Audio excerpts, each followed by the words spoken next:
ছোটরাজ আবার আপনাদের সামনে নতুন পাঠ পর্ব নিয়ে চলে এসেছি। ভালো লাগলে লাইক কমেন্ট শেয়ার করতে একদমই ভুলবেন না। চলুন রাম ও নারায়ণের রামকে স্মরণ করে আজকের পাঠ পর্বটি শুরু করা যায়। বায়ু সে তার নিজের চিন্তাতে নিজের ধ্যানেতে এগিয়ে চলেছে প্রকৃতির অনন্ত গতির পথে। এইভাবে বহু সহস্র বৎসর যাবৎ সাধনায় নির্দিষ্ট হয়ে চলেছে সে একই সাধন মার্গে। সাধনাতে সে এখনও চলছে, তা চলার বিরাম নেই। এই যে বয়ে চলেছে জীবজগৎ তার পকেট হতে বাতাস গ্রহণ করছে ও ছাড়ছে, তাই যে জীবজগৎকে বাঁচিয়ে রাখছে বায়ুর কাজের স্পিডে সমস্ত জীবজগৎ প্রবাহিত হচ্ছে। জীবজগৎ হতে সে আবার স্পিডের সংগ্রহ করছে।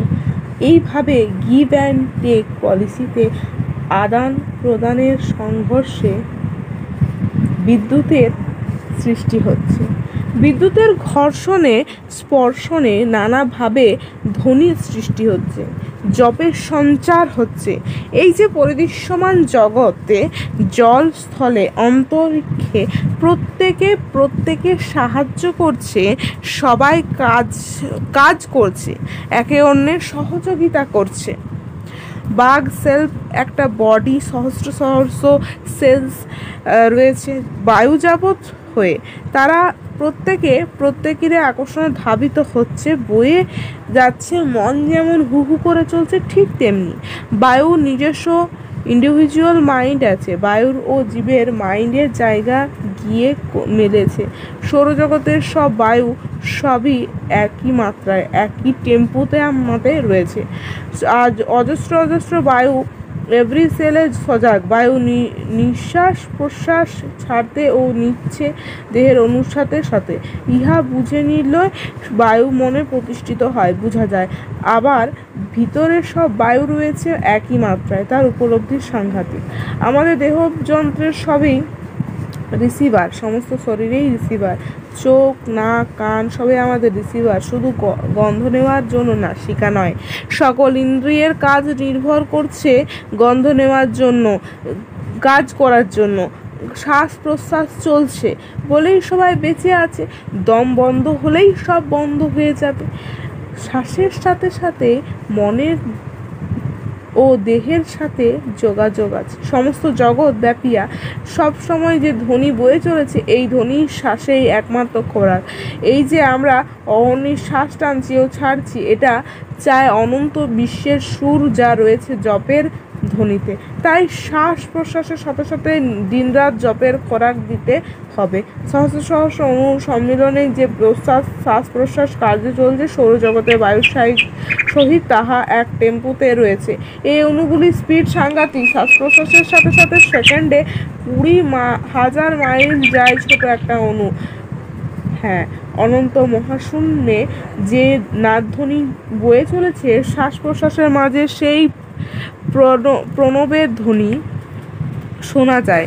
সেই ধ্বনি যেন বলছে আমি সেই আমি, যাহাই বলুক না কেন তাহার মনে হয়, তাই যে না ভাবে শব্দতে তাহা শুনতে চায়। এই সেলফ সেমড এর তার শ্বাস প্রশ্বাসের অর্থ এটাই রাইট। এই শ্বাস প্রশ্বাস যেটা চলছে ও আসছে, যা জীবজগৎকে বাঁচিয়ে রেখেছে। সাধনায় আবার তার প্রয়োজনীয়তা আছে। এই বায়ু নিরন্তর বয়ে চলেছে অনন্ত মহাশূন্যে, তাই বায়ুকে অবলম্বন করে মহাশূন্যের সাধনায় যদি নিমগ্ন থাকা যায়, তবে সাকসেসফুল হওয়া যেতে পারে। সাধনার সিদ্ধ বস্তু রয়েছে যে সম্মুখে, প্রয়োজন শুধু সেই রকম একটা বীজ মন্ত্র জপ করা। টেনে আনতে হবে সে একই জপে, একই তপে।